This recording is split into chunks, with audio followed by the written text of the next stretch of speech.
Hi there. We've got the last book in this set, my storybook library for linen-like books, in this box. This is my grandpa Harvey. His nickname was Corky.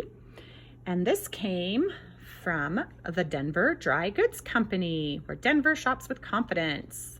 To a good little child from Santa Claus. So that's a little bit of vintage Denver history. And this one's called The Rooster, the Mouse, and the Little Red Hen. And this one has the name Donnie on it, and that was Harvey's brother. Be sure to subscribe so you can hear all the great vintage stories. The Rooster, the Mouse, and the Little Red Hen. A long time ago, a rooster, a mouse, and a little red hen lived in a pretty white house with a green door and green shutters. This pretty little house was built on the side of a hill in the country and always was bright and clean looking.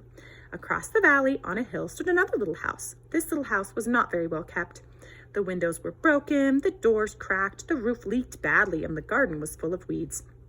Now in the house lived a wicked old fox and 4 bad little foxes. One day, the 4 little foxes came to their father. "Oh, father," they said, "we are so hungry. We have not eaten for 3 whole days." The big fox sat thinking a long time, and then in a gruff voice he said, "Across the valley on a hill, there's a little house in which lives a rooster, a mouse, and a little red hen.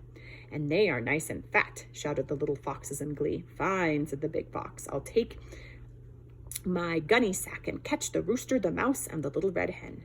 Then the 4 little foxes said all together, "We will prepare the fire for our dinner." Away ran the big fox until he reached the little white house.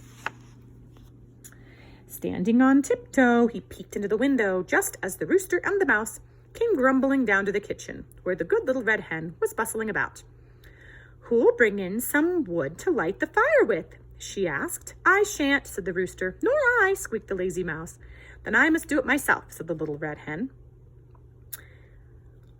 "And now, who'll fill the kettle?" she asked. "I shan't," answered the lazy rooster. "Nor I," replied the mouse. "Then I shall do it myself," answered the good little red hen, and off she hopped to the spring to fill the big iron kettle. "Who will cook the breakfast, then?" asked the little red hen. "I shan't," said the rooster. "Nor I," squeaked the little gray mouse. "Then I'll do it myself," said the little red hen, and she did it at once. All through breakfast, the rooster and the mouse grumbled and grumbled, upsetting the milk and dropping crumbs on the floor. "Who will wash the dishes?" asked the little red hen, hoping after breakfast they would not be so cross and grumpy. "I shan't," answered the rooster. "Nor I," pouted the mouse. "Then I'll do it myself," said the good little red hen. And humming a little song, she soon had everything spick and span. "Now, who'll help me make the beds?" "I shan't," answered the rooster. "Nor I," pouted the mouse. "Then I'll do it myself," and away upstairs she went. But the lazy rooster and the mouse looked about for a comfortable chair, and soon they were fast asleep. As soon as the bad fox saw the rooster and the mouse fast asleep, he knocked, tap, tap, tap, tap, on the door. "I wonder who that can be," said the sleepy mouse. "Why don't you look?" said the lazy rooster. "It must be the postman," said the mouse to himself. "He may have a letter for me." So without making sure who was there, he opened the door, and in jumped the big fox with a wicked smile upon his face. Screaming, the little mouse tried to hide in the cupboard. "Cock-a-doodle-doo!" cried the rooster as he jumped up on the mantel, very much frightened. But the fox, with the cruel smile, took the little mouse by the tail and the rooster by the neck and tossed them into the gunny sack. The little red hen, hearing all the noise, came running downstairs, right into the arms of the sly fox, and he popped her into the bag with the rooster and the mouse. Out of his pocket, he took a long piece of string and tied it tightly around and around the mouth of the sack. Then he put the sack on his back, and down the hill he went. As they were bumped along in the bag, the rooster and the mouse were very sorry that they had been so cross and lazy. They both began to cry and wonder what would happen to them. By and by, Mr. Fox was getting very tired from his heavy load and thought he would take a little nap and rest a while. So, when he came to a shady tree, he dropped the sack and set them beside it. Soon he was fast asleep, dreaming of what a fine dinner he and the 4 little greedy foxes would have when he reached home. When the little red hen heard him snore, she opened her work bag that she had taken along and took out a little pair of scissors, a needle, and some thread, and a little thimble. Quick as a wink, she cut a hole just large enough for the mouse to creep through. "Run," she whispered to the mouse. "Run as fast as you can and bring back a stone as large as you can." And while the mouse was dragging back the stone as big as himself, the little red hen snipped away at the hole until it was large enough for the rooster to get through.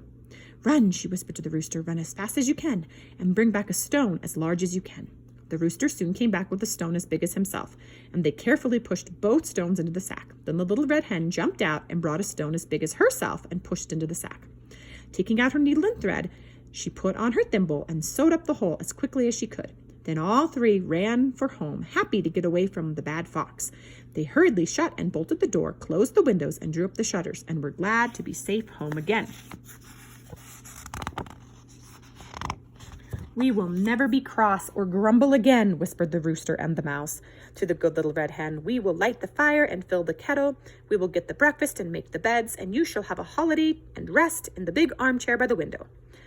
As for the bad old fox, he slept for a long, long time. When he woke up, he rubbed his sleepy eyes and shouldered his sack, grumbled and saying, "I have overslept and must hurry home." So the bad fox took a short path home that ran through the meadows near a stream. All of a sudden, his foot slipped, and off his back, splash, dropped the sack into the water, and it quickly sank to the bottom. "Dear, dear," he sighed, "there goes our dinner." And grumbling, he went home to his 4 greedy little foxes, who had to go to bed without any supper. And to this day, they never found out that the rooster, the mouse, and the little red hen are living happily together in the pretty little white house on the hillside. The end.